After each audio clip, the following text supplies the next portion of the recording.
ఓం సమర్థ సద్గురు శ్రీ సాయినాథాయ నమః. శ్రీ సాయి లీలామృతం అధ్యాయం 14 జన్మాంతర జ్ఞానం. శ్రీ సాయి వంటి సద్గురువు లభించిన ఆయన కృపతో 1-2 జన్మల్లో తరించగల ధీరులు ఎంతో అరుదు. బాబా వంటి సద్గురువు లభించిన ఆయన కృపతో 1-2 జన్మల్లో తరించగలిగిన ధీరులు ఎంతో అరుదు. కారణం భగవద్గీతలో శ్రీకృష్ణుడు చెప్పినట్లు నిజంగా ఆత్మజ్ఞానం అంటే సిద్ధి కోసం యత్నించేవారు కొన్ని వేల మందిలో ఏ ఒక్కరో ఉంటారు.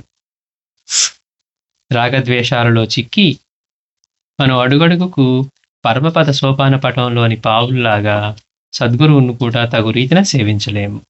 అంటే మనం ఆ రాగద్వేషాల్లో చిక్కుకున్న అజ్ఞానం వల్ల, అందుకని ఈ పరమపద సోపాన పటం ఆట ఆడుతూ ఉంటారు. దానిలో లాగా పైకి వెళ్ళటం, మళ్ళీ ఆ పాము చేత కనిపించుకోవడం, కిందకి ఎక్కడికో రావటం. స్నేక్ అండ్ ల్యాడర్స్ గేమ్లో పైనుంచి వచ్చి ఒక్కసారి కిందకు వస్తూ ఉంటాం. అంటే ఆ కరిచే పాములు ఏంటి? మనలో ఉన్న బలహీనతలు, మనలో ఉన్న రాగద్వేషాలు. అందుకని సాయి లాంటి మహనీయుడు దొరికిన, అంతటి పూర్ణుడు దొరికిన, ఒక్క క్షణంలో మనల్ని మార్చగలిగిన మహనీయుడు దొరికిన, మనం ఇంకా రాగద్వేషాల్లో చిక్కుకొని ఉన్నాం కనుక మనం ఒక జన్మలోనే అట్లా తరించగల ధీరుడు 1-2 జన్మల్లో అంటున్నారు, ఎంతో అరుదు అంటున్నారు. మామిడి పూత పిందెల్లాగా రాలిపోతూ ఉంటాం. ఒకసారి ఆయన, ఎవరు నా శిష్యులు అనేది, అలాంటి వాడు నాకొక్కడూ కనిపించలేదు అన్నారు. కారణం భగవద్గీతలో చెప్పినట్లు నిజంగా ఆత్మజ్ఞానం కోసం యత్నించేవారు కొన్ని వేల మందిలో ఏ ఒక్కరో ఉంటారు. మిగిలిన అందరము బాబా అంతటి సద్గురువు దొరికినా అనేక జన్మలెత్తే వాళ్ళమే. కనుక ఆయన రక్షణ మనకు ప్రతి జన్మలోనూ అవసరమే. మనం బాబా కథల్లో అన్నింటిలో చూస్తాం. గత జన్మలో వీరు నా పొరుగింటి వారిని బాబా చెప్పడం, చెన్నపసప్ప వీరభద్రప్ప కథల్లో కూడా మనకు అదే చెప్తూ ఉన్నారు. అంటే బాబా యొక్క సన్నిధి లభించినా మనం రాగద్వేషాలలో చిక్కి మళ్ళీ మళ్ళీ జన్మలెత్తుతూనే ఉండేవాళ్ళలాగానే ఉండిపోతున్నాం. అందుకని బాబా అంతటి సద్గురు దొరికిన అనేక జన్మలెత్తే వాళ్ళమే కనుక ఆయన రక్షణ మనకు ప్రతి జన్మలోనూ అవసరమే. అది అందించటమే ఆయన విశిష్టత. శ్రీమతి తారకాడుతో ఒకరోజు బాబా, ఎన్ని జన్మల్లో మీతో ఉన్నానో, ముందు జన్మలన్నింటిలోనూ మీతో ఉంటాను. ఎన్ని జన్మల్లో మీతో ఉన్నానో, ముందు జన్మలన్నింటిలోనూ మీతో ఉంటాను. మనం మళ్ళీ మళ్ళీ కలుసుకుంటాం. నాకిచ్చిన ప్రతి పైసాకు నేను భగవంతునికి లెక్క చెప్పుకోవాలి అన్నారు. పైసా అంటే జీవి, బాబా పైసా అంటే జీవి. అందుకని ఆయన దగ్గరికి వచ్చిన జీవులందరినీ భగవంతునికి లెక్క చెప్పుకోవాలి అని అంటున్నారు. భగవద్ అనుగ్రహం లేక సాయిని ఆశ్రయించలేం. మనం బాబా దగ్గరికి రాగలగాలంటేనే, భగవంతుడి అనుగ్రహం ఉంటేనే అలాంటి వారిని, సాయిని మనం ఆశ్రయించలేం. ఇలా భగవంతుడు తమకు అప్పగించిన ప్రతి జీవిని తిరిగి ఆ పరమాత్మకి అప్పగించడానికే బాబా అవతరించింది. అందుకే ఆయన, నేనెవరిని మధ్యలో విడువను, చివరికంటా గమ్యం చేరుస్తాను అన్నారు. బాబా తన పూర్వజన్మ వృత్తాంతాలు ఇలా చెప్పారు. నేను ఒకప్పుడు గుడ్డలు, తలపాగా, పట్టు వస్త్రాలు, తివాచీలు నేసేవాడిని. ఇన్ని పనులు చేసినా తిండి కూడా గడిచేది కాదు. బాల్యంలో నేను శాలువలు నేసేవాడిని. నా నేర్పరితనానికి మెచ్చి నా తండ్రి 5 రూపాయలు బహుకరించారు. నేను ఒకసారి బాల్యంలో వృత్తికై అన్వేషించి బీట్ అనే ఊరిలో జరీ అంచు వస్త్రాలు నేసే పని సంపాదించాను. నా ఫకీరు అంటే యజమాని మంచితనం వల్ల నేనెప్పుడూ నా పనిలో విసుగొందలేదు. నలుగురు చేసే పని ఒక్కడినే చేసేవాడిని. ఒకడు రోజుకు 50 రూపాయలు, మరొకడు 100 రూపాయలు, ఇంకొకరు 150 రూపాయలు విలువ చేసేవి నేస్తే, నేను 600 రూపాయలు విలువ చేసే వస్త్రాలు నేర్చేవాడిని. అంటే అంత మిగిలిన వాళ్ళకంటే అంత అధికంగా పనిచేసేవాళ్ళు బాగా. యజమాని సంతోషించి ప్రేమతో ఇతరుల ఎదుట నన్ను ప్రశంసించి నాకు చక్కటి దుస్తులు, తలపాగా, శాలువా బహుకరించారు. నేను వాటిని వాడుకోక ఇతరులకిచ్చాను. భగవంతుడు ఇచ్చేది నశించదు, మానవులు ఇచ్చేది నిలవదు. ఇది మనం గుర్తుపెట్టుకోవాలి. ఎవరి దగ్గర గుర్తింపు పొందాలి? బాబా దగ్గర పొందాలి. ఆ ఆఫీస్లో నన్ను మెచ్చుకొని సర్టిఫికేట్ ఇచ్చారండి, ఆ క్షణం బాగుంటుంది. ఇంటికి ఇచ్చిన సర్టిఫికేట్ దేని పనికి వస్తుంది? ఆ క్షణంలో మనకేదో ఇచ్చారు, బాగానే ఉంది. కానీ దాంతో మనకి ఏం సాధిస్తాం? సద్గురువు దగ్గర అనుగ్రహం పొందామనుకోండి, అంటే బాబా సర్టిఫికేట్, నా వాడు నేను చెప్పిన మాట చెప్పినట్టుగా వింటూ ఉన్నాడు అన్నాను అనుకోండి, అది ఎలా ఉంటుంది?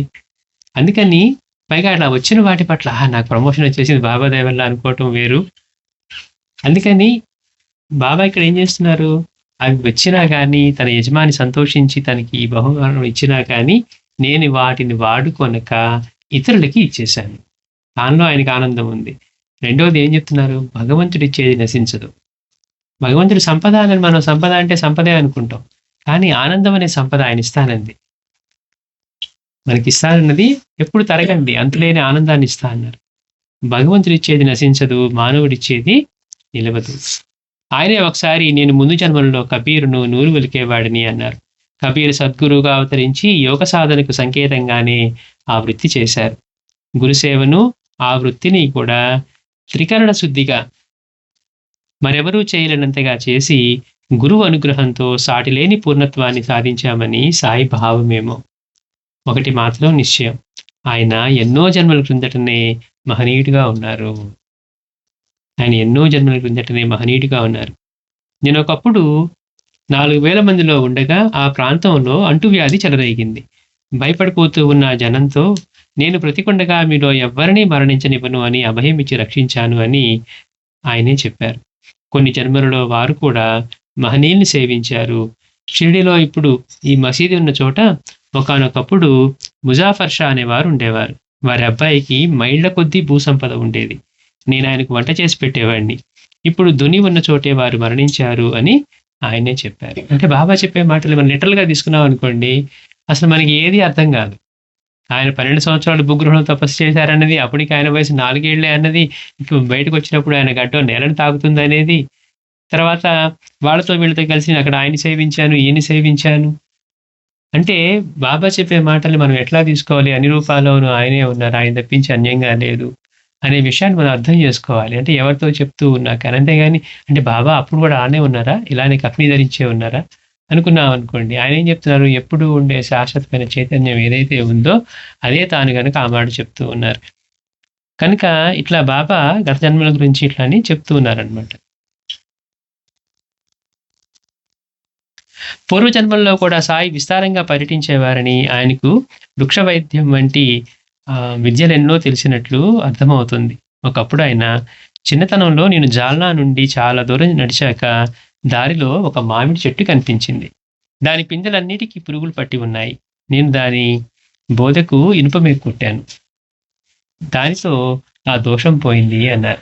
చూడండి, మామిడి చెట్టు పిందెలకి అన్ని పురుగులు పట్టి ఉంటే బాబా ఒక మేకు కొట్టారట బోధకి, మామిడి బోధకి.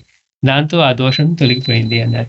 ఈ జన్మలో కూడా లిండిలో ఆయన ఒక రావి మొక్క, 2 వేప మొక్కలు నాటారు. రావి మొక్క ఎంతకు ఎదగలేదు. ఆయన నిత్యము దానిని స్వహస్తాలతో అటూ ఇటూ వంచేవారు. తర్వాత అది ఎంతో ఏపుగా పెరిగింది. ప్రతి జన్మలోనూ సాయి మాత్రం ధర్మం ఎప్పుడూ తప్పలేదు. జన్మలోనూ సాయి మాత్రం ధర్మం ఎప్పుడూ తప్పలేదు. అది లోకానికి విరుద్ధంగా తోచినా లెక్క చేయనూ లేదు. ఒకప్పుడు ఒక తోటలో రోహిల్లా ఈతకల్లు అమ్మే ఆమెను మోహించి వివాహమాడాడు. ఆమె నీతి తప్పి నడుచుకున్నది. చివరకు ఆమె పాదాలు పుండ్లు పడి పురుగులు పట్టాయి. ఆమె ఎలాంటిదైనా నాకు తల్లి గనక ఆమెకు చికిత్స చేశాను అన్నారు బాబా. అంటే పక్కన వాళ్ళు మంచివాళ్ళు అయితేనే మనం సేవ చేయడం కానీ, పక్కన వాళ్ళు మంచి వాళ్ళు అయితేనే మనం వాళ్ళతో మంచిగా ఉంటాం అనుకుంటే మనకి ఎవరు దొరకరు. బాబా ఏమంటున్నారు, ఆవిడ ఒకప్పుడు తోటలో రోహిల్లో ఈతకల్లు అమ్మే ఆమెను మోహించి వివాహం ఆడాడు. ఆమె నీతి తప్పి నడుచుకున్నది. చివరకు ఆమె పాదాలు పుండ్లు పడి పురుగులు పట్టాయి. ఆమె ఎలాంటిదైనా నాకు తల్లి కనుక ఆమెకు చికిత్స చేశాను అన్నారు బాబా. ఆమె తన పాపాల వలన రోగంతో మరణించింది. సాయి ఈ లోకానికి వెరవకుండా తమ ధర్మం తాము నిర్వర్తించి మాతృసేవ వలన పరిశుద్ధులయ్యారు. నువ్వు చేసే పనికే నువ్వు ఫలితం పొందుతావు, ఇతరులు చేసే పనితో మనకి సంబంధమే లేదు. మనం చేసిన పనికే ఫలితం పొందుతాం. ఆయన అందరి పట్ల ఇలాంటి ధర్మనిరతి కలిగి ఉండేవారు. ఒకసారి ఆయన ఇలా చెప్పారు, ఈ ప్రాంతంలోని పాటిల్ తరచూ నా వద్దకు వచ్చేవాడు. అతనికి 12 మంది భటులు ఉండేవారు. మరొకసారి అతనితో భేదాభిప్రాయం కలిగి అతనిపై పడ్డప్పుడు నేను అతనికి తోడ్పడ్డాను. ఒకసారి వాళ్ళు అతన్ని బలవంతంగా ఒక నగరానికి తీసుకుపోతే నేను జోక్యం చేసుకొని అతనిని విడిపించాను. మరొకప్పుడు ఆయన అన్నారు, సోదరుడిద్దరం ఒక మార్గాన పోతూ ఉన్నాం. నా సోదరుడు ముందు పోయి క్రూర జంతువుల పాలయ్యాడు. 5-6 వచ్చి నీ సోదరుడేడి అన్నారు. జరిగింది చెప్పి అతని శరీరం మీద వస్త్రం కప్పానని కూడా చెప్పాను. వారు నా మాట నమ్మక వారిస్తున్నా వినకుండా నా సోదరుని కోసం వెళ్ళి ఆ జంతువుల పాలయ్యారు. తర్వాత స్థూలకాయురాలైన ఒక స్త్రీ కూడా నా సోదరిని వెతకపోయింది. ఆమెకు అదే గతి పట్టింది. ఆమె శవం మీద గుడ్డ కప్పి ముందుకు సాగిపోయాను. జ్ఞానం కావలసిన వారు ముందుకు పోతారు కానీ ముందుకు పోవాలి అని ఆరాటపడేవారు సిద్ధుల కోసం ప్రాకులాడేవారని అర్థం. సాధకుడు ఎలా ఉండాలో చెప్తూ ఉన్నారు. ఇది చేసి ఆ సిద్ధులు పొందాలనుకోవటం వేరు, చేసుకుంటూ పోతే సిద్ధులు రావటం వేరు. అంటే వీళ్ళ లక్ష్యం ఏదై ఉండాలి అనేది. అందుకని మనం గుర్తుపెట్టుకోవాల్సింది, మనం బాబా చెప్తున్నారు, జ్ఞానం కావాల్సిన వారు ముందుకు పోతారు కానీ ముందుకు పోవాలి అని ఆరాటపడేవారు సిద్ధుల కోసం ప్రాకులాడేవారని అర్థం. అలాంటి సాధకులెందరో సిద్ధులనే క్రూర మృగాలకు బలయ్యారు. సాధన చేసుకుంటూ ఉంటే. చాలా మంది కొంచెం సాధనకి వెళ్ళి ముందు ఏదో కొంచెం స్థితి సంపాదించినాడు కానీ వాళ్ళకి ఏమైనా సిద్ధులు వస్తే అవి ప్రదర్శించుకోవటంలోనూ మిగిలిన వాటిలోనే బలైపోయి పతనం అయిపోతూ ఉంటారు. అందుకని వాళ్ళందరూ ఆ క్రూర మృగాలకి బలయ్యారు అని చెప్పి బాబా వాళ్ళ గుడ్డగప్పి వెళ్ళిపోయారని చెప్తూ ఉన్న కది ఎంతో గూఢార్థంతో ఉన్న కథ అనమాట, లోతైన అర్థంతో. ఆయన మాత్రం తొందరపడక భద్రంగా ముందుకు సాగిపోయారు. వారు హెచ్చరించిన ఆ సాధకులు వినలేదు. ఇది పారమార్థికమైన కథ అంటున్నారు మాస్టర్. జన్మాంతరాల్లో సాధకావస్థలో ఆయన కూడా పొరపడి తప్పులు చేసి తర్వాత తమ తప్పు దిద్దుకున్నారు అని చెప్పారు. బాబా చూడండి, ఎంత మనమైతే పొరపాటున మనం ఏమన్నా అంతకుముందు చిన్న చిన్న తప్పులు చేసినా లేకపోతే మన నుంచి ఏదైనా చెప్పుకోవాలంటే మనం అదే సర్టిఫికేట్లో లేకపోతే గొప్పవి అయితే టకటకా చెప్తాం, అచీవ్మెంట్స్ అయితే. కానీ బాబా ఏమంటున్నారు, జన్మాంతరంలో సాధకావస్థలో ఆయన కూడా పొరపడి నేను కూడా పొరపడి తప్పులు చేశానని చెప్పి బాబా తప్పులు చెప్పుకుంటున్నారు. నా తండ్రికి ధనపు రాసులుండేవి. నేను వాటిలో ఒక దానిపై కూర్చొని పెద్ద పామునయ్యాను. కొంతకాలం తర్వాత ఆ ధనం విడిచిపెట్టి తిరిగి మానవ రూపం పొందాను. అంటే సంస్కారాలు ఎలా ఉంటాయో చూడండి. ధనపు రాసు మీద కూర్చొని పాము అయ్యాడట, అట్లాంటి సంస్కారాలు. మళ్ళీ వాటిని విడిచిన తర్వాత మళ్ళీ మానవ రూపం పొందాను. అంటే అంతకు ముందు జన్మలలో ఆయన సిరి సంపదలపై కోరికలతో పుణ్యాలు చేసుకుంటే మంచిదండి. మనకి అమ్మవారి అనుగ్రహం వచ్చేసింది, ఇంట్లో లక్ష్మి తాండవం ఆడుతూ ఉంటుంది. మనకంతా ఇదే కావాల్సింది, గురువు అనుగ్రహం, అమ్మవారి అనుగ్రహం కాదు. అంటే ఏ పని చేసినా దీనికి ప్రతిఫలంగా సంపద వస్తుందా, డబ్బు వస్తుందా, ఇలాంటివే మనం ఆలోచిస్తూ ఉంటాం. అందుకని బాబా అంటున్నారు, అంటే అంతకుముందు జన్మలలో ఆయన సిరి సంపదలపై కోరికలతో పుణ్యకార్యాలు చేసి మరి జన్మలో శ్రీమంతుడిగా పుట్టి వాటి మీద వ్యామోహం కలిగి ఉన్నారు. అదే పాముగా మారటం, అదే ధనపు రాశి మీద కూర్చోవడం. అంటే అప్పుడు ఆ ధన వ్యామోహము గర్వాల వలన సాటి వారికి ఎంతో హానికరంగా పాములాగా అయి కొన్ని హీన జన్మలు ఎత్తారు. ఏమవుతుంది, మనకి ఇప్పుడు కావాల్సినట్టుగా డబ్బు ఉండి అహంకారం గర్వం ఉన్నాయనుకోండి, మనం మిస్యూజే చేస్తాం. పక్కన వాడిని చులకనగా మాట్లాడతాం కానీ బాధ పెట్టడం కానీ. అందుకని పాము ఎట్లయితే బాధ పెడుతుందో అలాంటిదే అయిందని చెప్తున్నారు. అంటే ఎంత లోతైన అర్థం చెప్తున్నారు. అంటే మనం పుణ్యం కోసం ఈ సిరి సంపదలపై కోరికతో పుణ్యకార్యాలు చేసి మరుజన్మలో శ్రీమంతునిగా పుట్టి వాటి మీద వ్యామోహం కలిగి ఉన్నారు. అదే ధనపు రాశి మీద కూర్చోవడం. అంటే అప్పుడు ఆ ధన వ్యామోహము గర్వాల వల్ల సాటి వారికి ఎంతో హానికరంగా పాములాగా అయికొని హీన జన్మలు ఎత్తారు. పరమపద సోపాన పటంలో మన బలహీనతలను పాముల్లాగా చిత్రీకరించింది. అందుకే అయినా చివరికి తన తప్పు గ్రహించి ధనాన్ని త్యజించారు. అంటే సిరి సంపదలను దాన ధర్మాలకి వినియోగించారు. ఇటువంటి కథలెన్నో శ్రీ సాయి ప్రబోధామృతిలో చూడవచ్చు అంటారు. శ్రీ సాయి భక్తుల గత జన్మ వృత్తాంతాలు కూడా చెప్పేవారు. శ్రీ సాయి భక్తుల యొక్క గత జన్మ వృత్తాంతాలు కూడా చెప్పేవారు. తమను బాబా జన్మల నుండి కాపాడుతున్నారని తెలిస్తే భక్తులు కృతజ్ఞతతో ఆయనకు మరింత సన్నిహితులవుతారు కదా. ఈ జన్మలో కాదు, బాబా మనల్ని ఎన్ని జన్మల నుంచో ఆయన మనకు రక్షణ అందిస్తూ ఉన్నారు అని తెలుసుకుంటే. శ్రీమతి ప్రధాన్కు బాబు జన్మించడానికి ముందే భక్తులతో బాబా ఆమె బాబుకు తల్లి అనసాగారు. ఈ బాబు హరివినాయక్ సాటే మామగారైన గణేష్ కేల్కర్ బంధువు. ఒకసారి అతనికి బాబా స్వప్న దర్శనం ఇచ్చి పిలవడం వలన అతను ఇల్లు విడిచి కాలినడకను షిరిడీ చేరి బాబాను దర్శించాడు. ఎవరు, ఈ బాబు. ఒకసారి బాబా స్వప్న దర్శనం ఇస్తే ఆయన షిరిడీ పిలిపించారట. ఆయన కాలినడకను షిరిడీ వచ్చి బాబాను దర్శించాడు. తర్వాత ఆయన తర్వాత ఇతడు కోపర్గాం మరియు యవలా గ్రామాలకు సర్వేయర్ అయ్యాడు. ఇతని పై అధికారి లిమయే, సాటేకు క్రింద ఉద్యోగి. బాబు పూర్తిగా బాబా సేవలో ఉండి తమ ఉద్యోగ ధర్మాన్ని అశ్రద్ధ చేస్తూ ఉంటే సాటే కేల్కర్లు బాబాకు ఫిర్యాదు చేశారు. బాబా దగ్గరే ఉండేవాడట, పని కూడా చేయకుండా. అందుకని వీడు బాబాకి ఫిర్యాదు చేశారు. బాబా అన్నారు, ఆ పనులన్నీ ఎలా ఉంచి నా సేవ చేసుకోనివ్వండి అన్నారు. ఆ పనులన్నీ ఎలా ఉంచి నా సేవ చేసుకోనివ్వండి అన్నారు. అప్పటి నుండి వారు బాబుకి ఎక్కువ పనులు చెప్పేవారు కాదు. సాయి ఒక్కొక్కప్పుడు మంచి మంచి ప్రసాదాలన్నీ అతనికి పెట్టేవారు.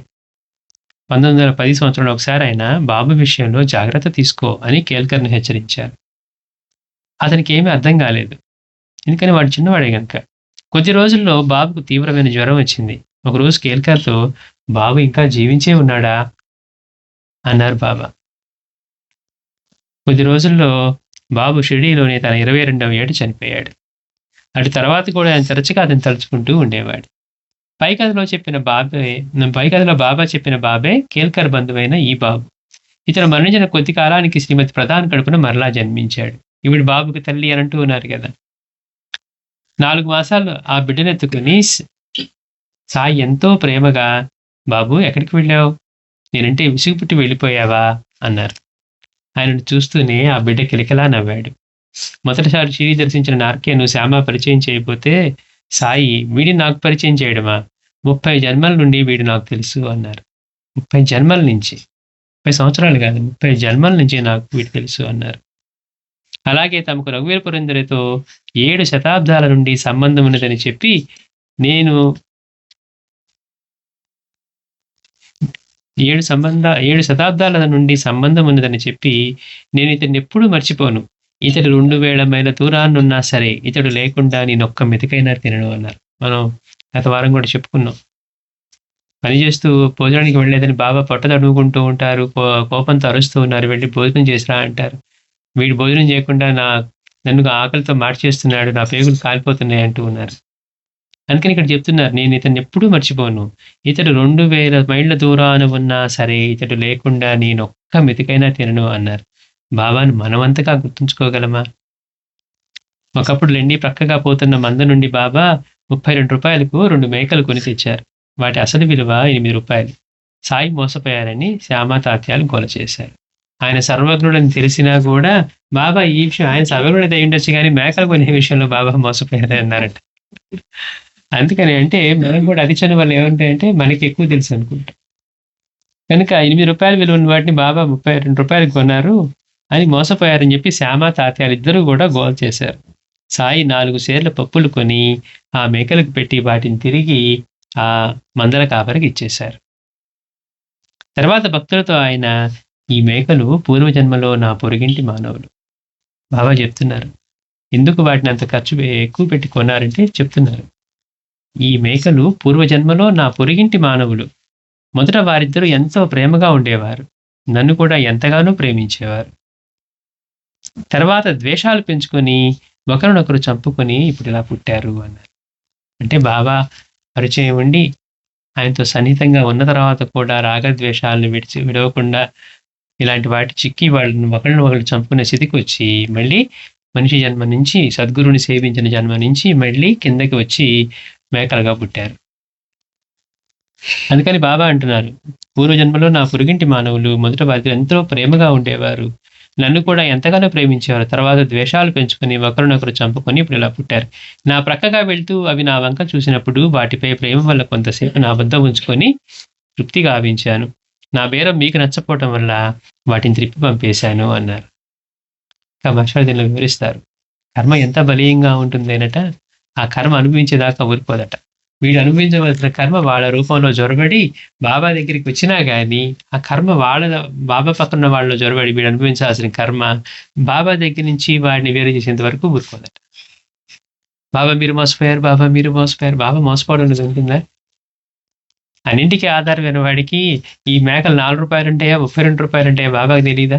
కానీ వాళ్ళ దగ్గర వీళ్ళు ఇంకా అనుభవించాల్సిన కర్మ ఉంది, ఈ మేకలు. అందుకని ఆ కర్మ ఈయన పక్కన ఉన్న వాళ్ళ రూపంలో వాళ్ళలోకి ప్రవేశించి వాళ్ళ చేత అలా మాట్లాడించి బాబాకి విసిగి తెప్పించి వాడిని పంపించేంత వరకు చేసింది.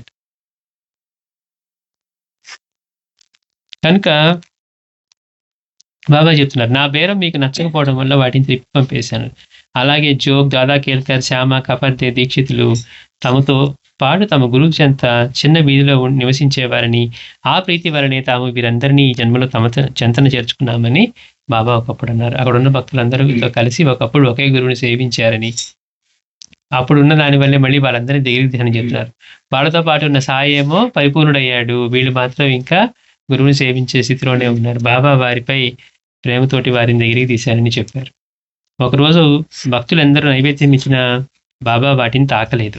ఇంట్లో శ్రీమతి కపార్తే మసీదుకు చేరి నివేదన ఇవ్వగానే బాబా దాన్ని వెంటనే రుచి చూసి, ఈమె పూర్వం ఒక వైశ్యుని గోవు, నాకు ఆ గోవు సమృద్ధిగా పాలిచ్చేది. తర్వాత ఆమె ఒక తోటమాలి కూతురిగా జన్మించింది. ఆమెను ఒక క్షత్రియుడు పెంచాడు. ఆమె ఒక వైశ్యుని వివాహం ఆడింది. ఆ తర్వాత బ్రాహ్మణ కులంలో జన్మించింది. ఎన్నో జన్మల తర్వాత మళ్ళీ ఇప్పుడు ఈమెను చూస్తున్నాను. ఆమెకు నాపై గల ప్రేమ వల్ల ఆమె సమర్పించే ఆహారం నాకెంతో ప్రీతి అన్నారు. మనకేమి తెలియదు కనుక మనం ఇప్పుడు ఏదో గొప్పగా పుట్టామో అదో ఇదో అనుకుంటూ ఉంటాం. మన వెనక ఏంటో మనకి తెలియదు. శ్రీమతి కపార్దేని బాబాయ్ చెప్తున్నారు, పూర్వం ఒక వైశ్యుని దగ్గర గోవు అన్నారు. ఆ తర్వాత ఆ గోవుగా ఉన్నప్పుడు ఆవిడ సమృద్ధిగా పాలిచ్చేదట. తర్వాత ఒక తోటమాలి కూతురిగా జన్మించింది. ఆమెను ఒక క్షత్రియుడు పెంచాడు. తర్వాత ఆమె ఒక వైశ్యుని వివాహం ఆడింది. ఆ తర్వాత మళ్ళీ బ్రాహ్మణ కులంలో జన్మించింది. అట్లా మళ్ళీ ఎన్నో జన్మల తర్వాత మళ్ళీ ఇప్పుడు ఈమెను చూస్తూ ఉన్నాను. ఆమెకు నాపై గల ప్రేమ వల్ల ఆమె సమర్పించే ఆహారం నాకెంతో ప్రీతి అన్నారు బాబా. మనం కూడా వెనక్కి వెళ్ళి చూసామనుకోండి, బాబా చెబితే మనల్ని ఏం చెప్తారో, ఒరే నువ్వు అప్పుడు ఎదురా, ఇప్పుడు ఎదురాంటి బాబా, వదిలేండి బాబా, భయపడుతున్నారు అంటాం కదా. మనం ఎంత గొప్పగా ఇప్పుడు ఊహించుకున్నా, అవును గతం రాదా, అమ్మో ఏదో బాబా దగ్గర వెళ్ళి మంచిగా వచ్చాను అనుకుంటాం. కళ్యాణ్ నివాసి టిఏ కార్నిక్తో నిన్ను 2000 సంవత్సరాల నుండి ఎరుగుదును, నీవెప్పుడు పెడబుద్ధి కోసీపులు గలవాడు అన్నారు బాబా. అంటే ఎన్ని వేల సంవత్సరాల నుంచి చూస్తూ ఉన్నా అతని ఇవి సంస్కారాలు మారలేదు అనమాట. నీవెప్పుడు పెడబుద్ధి కోతియుక్తులు కలవాడు అని బాబా అన్నారు. దుష్ట సంస్కారాలు పోవడం ఎంత కష్టమో, ఏముంది లేని ఊరికే చెప్పడం అలవాటు చేసుకున్నాం కదా.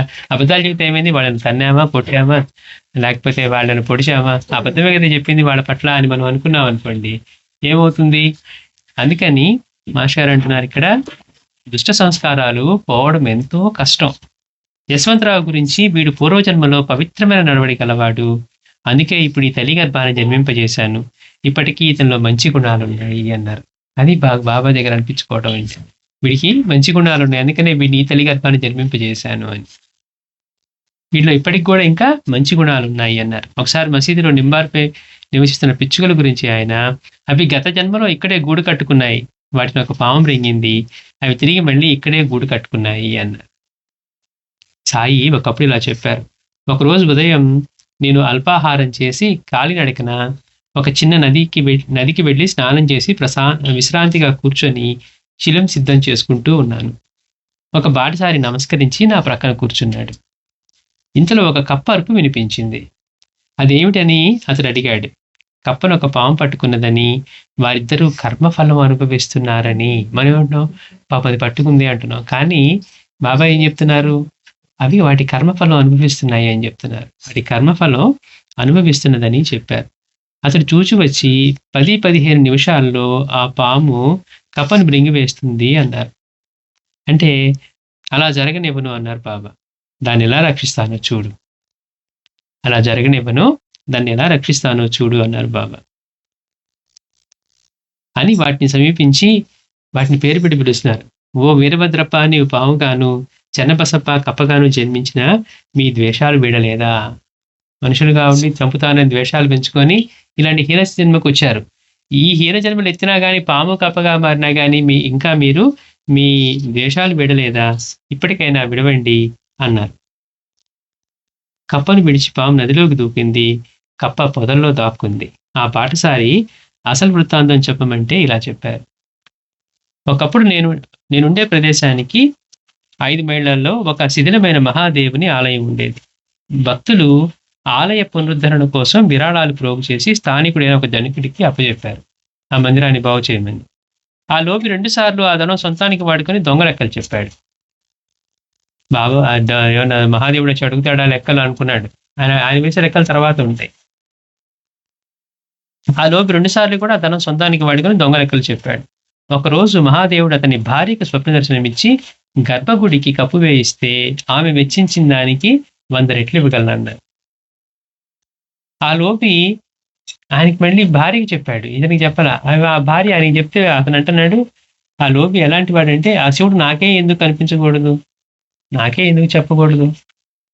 అది కేవలం మనిద్దరి మధ్య స్పందన కల్పించడానికి వచ్చిన పీడకల.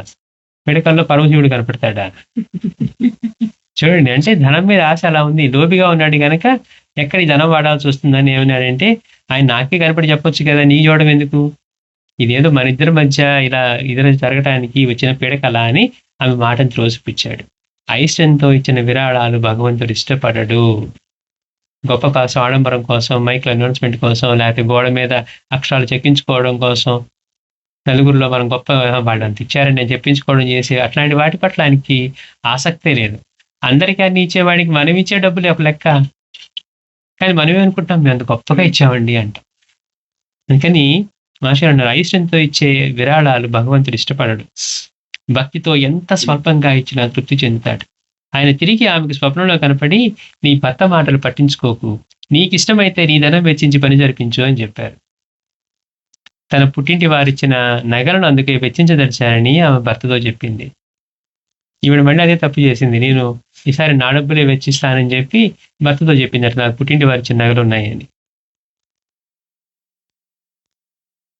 అని భర్తతో చెప్తే ఆ కుత్సికుడు 1000 రూపాయల విలువ గల ఆ నగలు తీసుకొని అందుకు బదులుగా ఒక పేదరాలు 200 రూపాయలకు తాకట్టు పెట్టిన ఒక భూసర క్షేత్రాన్ని దేవుడి పేరు పెట్టి దాన్ని పూజారికి అప్పగించాడు. భార్య దగ్గర 1000 రూపాయలు తీసుకొని దానికి 200 రూపాయలకి ఎవరో ఒక ముసలావాడు తాకట్టు పెట్టుకున్న స్థలాన్ని, భూసర క్షేత్రాన్ని, పండేది కూడా కాదు అది, దాన్ని ఈ దేవుడి పేరు పెట్టి పూజారికి అప్పగించాడట. మరి అసలు మందిర పునరుద్ధరణ ఎట్లా జరుగుతుంది దానికి? పరమశివ అక్కడ మహాదేవుడేమో పైన గర్భగుడికి కప్పు వేయించమని అడిగాడు. ఇతనేం చేశాడు? ఆ డబ్బులు వాడుకున్నాడు. భార్య యొక్క 1000 రూపాయలు నగలు తీసుకొని 200 రూపాయలు ఎవరో తాకట్టు తనకి పెట్టినటువంటి ఆ క్షేత్రాన్ని ఆ దేవుడి పేరు మీద ఇచ్చి పూజారికి ఇచ్చాడు. నువ్వు దీన్ని చేసుకొని ఏమైనా చేసుకోవాలి. కొద్ది కాలానికి వారింటి మీద పిడుగుబడి భార్యాభర్తలు ఇద్దరు మరణించారు. మరుజన్మలో ఆ లోభి మధురలో వీరభద్రప్ప అనే బ్రాహ్మణుడిగా జన్మించాడు. అతని భార్య ఆలయ పూజారి కూతురుగాను, భూమిని తాకట్టు పెట్టిన పేదరాలు, ఎవరి స్థలం అయితే ఈ తాకట్టు పెట్టి ఇచ్చేశాడో ఆ ముసలావిడేమో ఆలయ ధర్మకర్త కొడుకు చెన్నపసపుగాను జన్మించారు. అంటే ఆ భూమి ఆవిడది కదా. ఆ పూజారి నా భక్తుడు. యుక్త వయస్కురాలైన గౌరీకి వరాన్వేషణ చేస్తూ ఉన్నాడు, అంటే పెళ్లి చేయాలని. సమయానికి వరుడు తనకే తానే రాగలడని నేను చెప్పినట్లే వీరభద్రప్ప వచ్చాడు. చూడండి గమ్మత్తు. అతనికి ధనాశ పోలేదు.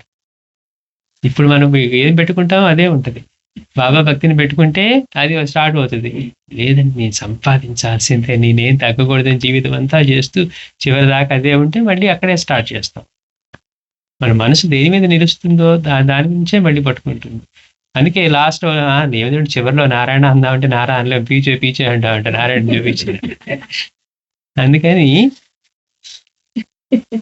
అందుకని వాళ్ళకి మళ్ళీ అదే సంస్కారాలతో పుట్టారు. అతనికి ధనాశ పోలేదు. అదృష్టవశాత్తు ఆ దేవుడి మాన్యం 1,00,000కు. అంటే గత జన్మలో ఆమె దేవుడికి ఇచ్చిన నగలకు 100 రెట్లు విలువకు అమ్మకపోయింది. ఆయన మహాదేవుడు చెప్పాడు కదా, నువ్వు ఇచ్చేదానికి 100 రెట్లు అన్నారు, 1000కి 100 రెట్లు, 1,00,000 అమ్ముడు పోయింది. ఆ ధనం కోసం తగుపడి అందరూ నాతో సంప్రదించారు.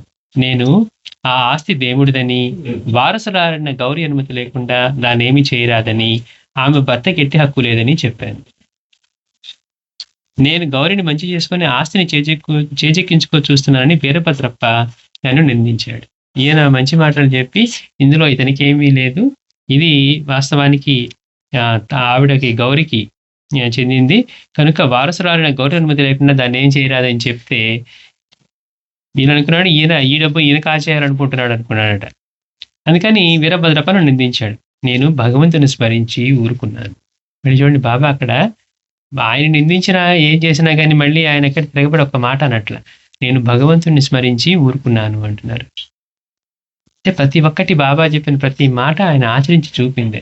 మనల్ని ఏమన్నా అంటే భగవంతుని స్మరించే నుంచి తప్పుకో అంటే, లేదు బాబా నాకు వాళ్ళని ఒక మాట అంటే గాని తృప్తి ఉండదన్నట్టుగా ఉంటుంది మన సంస్కారం. కానీ బాబా మాత్రం అదే నిందించినా గాని భగవంతుని స్మరించి తప్పుకున్నాను అంటున్నారు.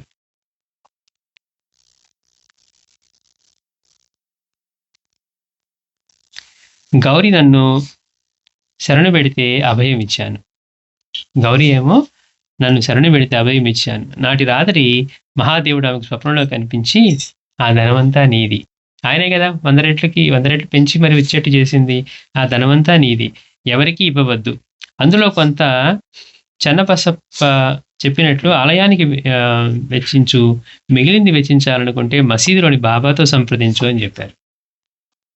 బాబా వీళ్ళకి చెప్పారు మా సొల్యూషన్. కానీ వినలేదు కదా వీళ్ళు. ఆయన ఏదో వీటిని కాజేయాలనుకున్నారట అనుకుని అతను నిందించాడు. అందుకని మహాదేవుడు కనపడి కూడా ఇదంతా నీది, ఎవరికి ఇవ్వవద్దు. అందులో కొంత చెనపసపు చెప్పినట్లు ఆలయానికి వెచ్చించు. మిగిలింది నువ్వు వెచ్చించాలనుకుంటే మసీదులోని బాబాతో సంప్రదించు అని మహాదేవుడు చెప్పాడు. ఆమె నన్ను అడిగినప్పుడు అసలు మొత్తాన్ని ఆమెనే ఉంచుకోమని, వడ్డీలో సగం చెన్నబసప్పకి ఇవ్వమని, అందులో వీరభద్రప్పకు ఎట్టి ప్రసక్తి లేదని చెప్పాను. ఇంతలో వీరభద్రప్ప చెన్నబసప్పను చంపుతానని బెదిరించాడు. అతడు భయపడి నన్ను శరణు వేడాడు.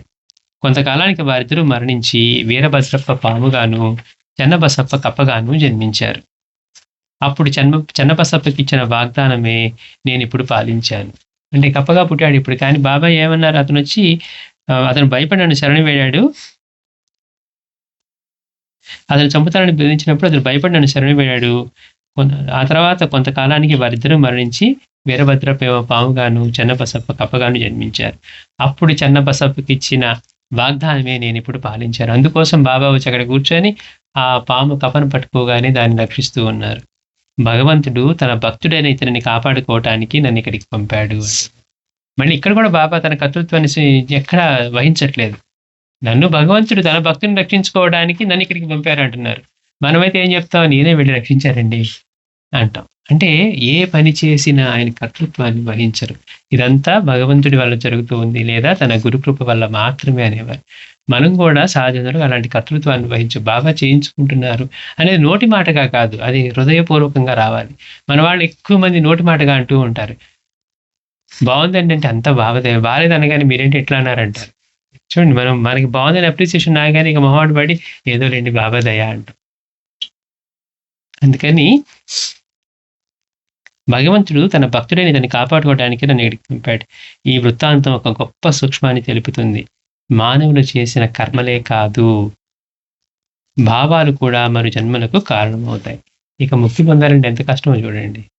వాళ్ళు నేను కొట్టలేదండి, చంపించలేదండి, లేకపోతే పొడవలేదండి, గిచ్చలేదండి, ఇలాంటి 100 మాటలు మనం మాట్లాడచ్చు కనుక మనసులో అలాంటి ఆలోచన ఒక్కటి చేసినా చాలు. ఆ పని చేసిన దాంతో సమానమే. నేను మనసులోనే కదండి అనుకుంది అంటానికి లేదు. అందుకని ధర్మం ఏంటంటే ధర్మ సూక్ష్మం మానవులు చేసే కర్మలే కాదు, పనులే కాదు, మనం చేసే భావాలు కూడా మరు జన్మలకు కారణమవుతాయి. అంటే మన ఆలోచనలు మనం ఎంత పవిత్రంగా పెట్టుకోవాలి, ఆలోచనలు ఎంత జాగ్రత్తగా పెట్టుకోవాలి. పక్కన వాళ్ళ పట్ల కానీ ఎవరి పట్ల అయినా కానీ ద్వేషాన్ని వహిస్తే మళ్ళీ హీన జన్మలు ఎత్తుతాం. అందులో సమస్య లేదు. మరి వాళ్ళందరూ బాబాతో ప్రత్యక్ష సన్నిధి ఉన్నవాళ్లే, ప్రత్యక్షంగా ఆయనతో పరిచయం ఉన్నవాళ్లే, బాబాతో మాట్లాడిన వాళ్లే. అయినప్పటికీ వాళ్ళ హీన జన్మలు అంటే వాళ్ళలో ఉన్న రాగద్వేషాలు, ఒకళ్ళ పట్ల ఒకరికి ఉన్న ద్వేషాల వల్ల అంతటి బాబాతో పరిచయం అని సాధనలో ఉన్న వాళ్ళు సైతం ఎక్కడి నుంచి పైనుంచి పాము ఒక్కటి గరిస్తే మనకి పరమపద సోపాన పడడం ఎక్కడో పైకి వెళ్ళి దగ్గరలో వెళ్ళిపోతాం అనుకున్నట్టు గరిస్తే మళ్ళీ ఒకసారి కిందకు వస్తాం, మధ్యలో కూడా రాం. చూడండి, అంటే మన బలహీనతల్ని పాముల్లాగా చిత్రీకరించింది. అందుకే మనం ఎన్ని చేసామనుకుంటూ ఉన్నా మన నడవడిలో, మన ప్రవర్తనలో కనుక ఈ మార్పు రాకపోతే మనం ఎంత పైకి ఎక్కుతున్నామో పైన ఎక్కడి నుంచి కింద పడతాం అనమాట. అలా ఎన్నిసార్లు ఎక్కుతాం, ఎన్నిసార్లు పడతాము. అందుకని మనం చేసే కర్మలే కాదు, మన భావాలు కూడా మరు జన్మలకు కారణమవుతాయి. అందుకే బాబాయ్ అంటున్నారు, మనసులో కూడా ఎవరిని శత్రువులుగా తలచవద్దు, ఎవరి పట్ల ద్వేషం వహించవద్దు, రుణానుబంధాలను గుర్తుంచుకో. ఇప్పుడు మనకు అనుభవం అయ్యేది ఎందుకు అవుతుంది అంటే మనం గతంలో వాళ్ళ పట్ల అలా చేసి ఉంటే మనకి అది వాళ్ళ ద్వారా ఇప్పుడు మనకి అది అలా దొరుకుతుంది. నేను ఇది అమాయకంగా ఉంటానండి, వాళ్ళే నన్ను బాధిస్తున్నారు అనే మాటే ఉండదు. ఆల్రెడీ దానికి ప్రిపేర్ చేసుకొని వచ్చాం. మనం దానికి ప్రిపేర్ చేసుకొని వచ్చాం. అందుకని దాన్ని మౌనంగా గనక మనం భరించగలిగితే అది మనకి మేలు చేస్తుంది. అదే బాబా చెప్తున్నారు. నువ్వు దాన్ని మౌనంగా భరించు. ఎవరైతే నిందను, దూషణను సహిస్తాడో వాడు నాకెంతో ఇష్టుడు అన్నారు. నువ్వు ఎవరి మీద కోప్పడినా, లేతే గొడవ చేసినా నాకు ఏహ్యం కలుగుతుంది అన్నారు. మరి మనం మా గురువుని మనం మెప్పించాలి గదా! మనం ఎట్లా మెప్పిస్తాం? అవకాశం వచ్చినప్పుడు అంతా దాన్ని జారవిడుచుకుంటూ గురువుని మెప్పించి, మనం కామ్‌గా ఉంటే మన శ్రేయస్సు ఆయనకిష్టం గనక ఆయన మెచ్చుకుంటాడు. అది మనకి మేలు జరుగుతుంది. కానీ మనం ఏం చేస్తాం? వెంటనే మనం అసలు వాళ్ళెవరు అంటానికి అంటాం. లేతే అసలు వెంటనే మన అహంకారాన్ని ప్రదర్శిస్తాం. లేతే నేను అమాయకంగా ఉన్నానండి, వాళ్ళే నన్ను బాధపెడుతున్నారు అంటాం. అంటే గత జన్మల్లో మనం అలాంటి రుణానుబంధాలు ఏర్పరచుకొని ఇప్పుడొచ్చినప్పుడు వాళ్ళ ద్వారా మనకి అవి అలాంటి పరిస్థితి మనకు ఎదురవుతుంది. అందుకని ఈ అవగాహన కలిగినప్పుడు ఆ ద్వేషాన్ని వాళ్ళ పట్ల వహించకుండా మనం ఎలా ఉండాలో మాస్టర్ గారు చెప్తూ ఉన్నారనమాట. అందుకని మానవులు చేసే కర్మలే కాదు, భావాలు కూడా మరు జన్మలకు కారణమవుతాయి. అందుకే సాటి వారిని పనికిమాలినవాడా అని తిట్టినా కూడా నరకం వస్తుందని క్రీస్తు చెప్పాడు. సాటి వారిని పరోక్షంగా నిందించడం పాపమని సాయి బోధించిన మరొక సంఘటన ఇంతకుముందు మనం గమనించాం. అందుకే మానవుడు సాత్విక భావాలను అలవర్చుకొని అసుర భావాలను తొలగించుకోవడం ఆధ్యాత్మిక జీవితానికి అంతటికీ కూడా పునాదిగా చెప్పింది భగవద్గీత. మనకి భగవద్గీతలో శ్లోకాలు వచ్చండి నాకని చెప్పుకొని భగవద్గీత వచ్చేసింది. భగవద్గీత వచ్చేస్తుందంట. భగవద్గీత వచ్చేయటం ఏముండదు, భగవద్గీత ఆచరణకు ఉంటుంది. కానీ మనం ఏమంటాం, మాకు వచ్చండి భగవద్గీత శ్లోకాలు బాగా చదువుతాం అనుకుంటాం. కానీ ఆ భగవద్గీతకి ఇప్పుడు మనం ఇల్లు కట్టాలంటే ఫౌండేషన్ ఎట్లా ఉండాలో, మనం పొలంలో ఏదైనా పంట వేయాలంటే ముందు క్షేత్రశుద్ధి ఎలా ఉండాలో, మనలో సాధన గాని ఏదన్నా ఆరంభించాలంటే ముందు అలాంటి హృదయ శుద్ధి మనం పొందాలి. అందుకే గీత ఏం చెప్పిందట అంటే భగవానుడు అందులో మానవుడు సాత్విక భావాలను అలవర్చుకొని, అంటే సాత్వికతను అలవర్చుకొని అలాంటి భావాల్ని, అసుర భావాలు రాగద్వేషాలు ఏవైతే ఉన్నాయో అరిషడ్ వర్గాల్ని తొలగించుకోవటం, ఈ అసుర భావాలను తొలగించుకోవడం ఆధ్యాత్మిక జీవితానికి అంతటికీ కూడా పునాదిగా చెప్పింది భగవద్గీత. మనం ఏం చేస్తాం, మనకి ఏదైనా బుక్ చదవాలంటే ముందు ఇంగ్లీష్ బుక్ చదవాలంటే మనకి ఆల్ఫాబెట్స్ తెలియాలి. ఆల్ఫాబెట్స్ తెలియకుండా మనం బుక్ చదవడానికి ప్రయత్నం చేసేది ఎలా ఉంటుంది అంటే, మనం మినిమం కావలసినటువంటి సాత్వికతను అలవర్చుకోకుండా అహంకారంతోనే జీవిస్తూ, బాబా అంతటి వాడేమో అంతా తానైన వాడేమో అల్లా మాలిక్, నేను కేవలం ఆయన బానిసని మాత్రమే, ఆయనే యజమానంటూ ఆయన జీవించి ఎలా జీవించాలో చూపిస్తే మనం ఈ ఒక్క మెట్టు నుంచి రెండో మెట్టు ఎక్కగానే కింద వాళ్ళందరూ మనకి చిన్నవాళ్ళలాగా అనిపిస్తూ ఉంటారు. మరి అంతటి స్థాయిలో ఉన్న ఆయనేమో ఆయన దయ వల్ల ఇదంతా జరుగుతుంది అని ఆయన చెప్తూ ఉంటే మనం ఏమంటున్నాం, అహంకరించి ఇదంతా మన వల్లే జరుగుతుంది అంటున్నాం.